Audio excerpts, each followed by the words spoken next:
Mark chapter 13. As Jesus was leaving the temple, one of his disciples said to him, "Look, teacher, what massive stones, what magnificent buildings." "Do you see all these great buildings?" replied Jesus. "Not one stone here will be left on another. Every one will be thrown down." As Jesus was sitting on the Mount of Olives opposite the temple, Peter, James, John, and Andrew asked him privately, "Tell us, when will these things happen, and what will be the sign that they are all about to be fulfilled?" Jesus said to them, "Watch out that no one deceives you. Many will come in my name, claiming, 'I am he,' and will deceive many. When you hear of wars and rumors of wars, do not be alarmed. Such things must happen, but the end is still to come. Nation will rise against nation, and kingdom against kingdom. There will be earthquakes in various places, and famines. These are the beginning of birth pains. You must be on your guard. You will be handed over to the local councils and flogged in the synagogues. On account of me, you will stand before governors and kings as witnesses to them. And the gospel must first be preached to all nations. Whenever you are arrested and brought to trial, do not worry beforehand about what to say.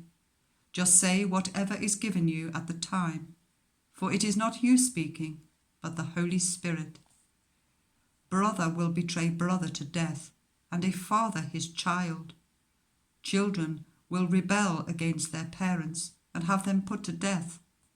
Everyone will hate you because of me, but those who stand firm to the end will be saved. When you see the abomination that causes desolation standing where it does not belong, let the reader understand. Then let those who are in Judea flee to the mountains. Let no one on the housetop go down or enter the house to take anything out. Let no one in the field go back to get their cloak. How dreadful it will be in those days for pregnant women and nursing mothers. Pray that this will not take place in winter, because those will be days of distress unequaled from the beginning, when God created the world until now, and never to be equaled again. If the Lord had not cut short those days, no one would survive. But for the sake of the elect, whom he has chosen, he has shortened them. At that time, if anyone says to you, 'Look, here is the Messiah,' or 'Look, there he is,' do not believe it. For false messiahs and false prophets will appear and perform signs and wonders to deceive, if possible, even the elect. So be on your guard. I have told you everything in advance. But in those days following that distress, the sun will be darkened, and the moon will not give its light. The stars will fall from the sky, and the heavenly bodies will be shaken. At that time, people will see the Son of Man coming in clouds with great power and glory. And he will send his angels and gather his elect from the four winds, from the ends of the earth to the ends of the heavens. Now learn this lesson from the fig tree. As soon as its twigs get tender and its leaves come out, you know that summer is near. Even so, when you see these things happening, you know that it is near, right at the door.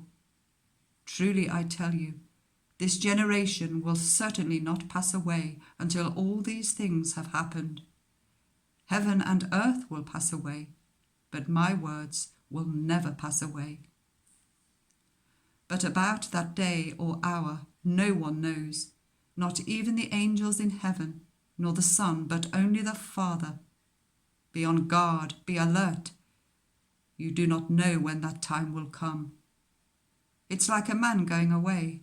He leaves his house and puts his servants in charge, each with an assigned task, and tells the one at the door to keep watch. Therefore keep watch, because you do not know when the owner of the house will come back, whether in the evening or at midnight, or when the cock crows or at dawn. If he comes suddenly, do not let him find you sleeping. What I say to you, I say to everyone: watch.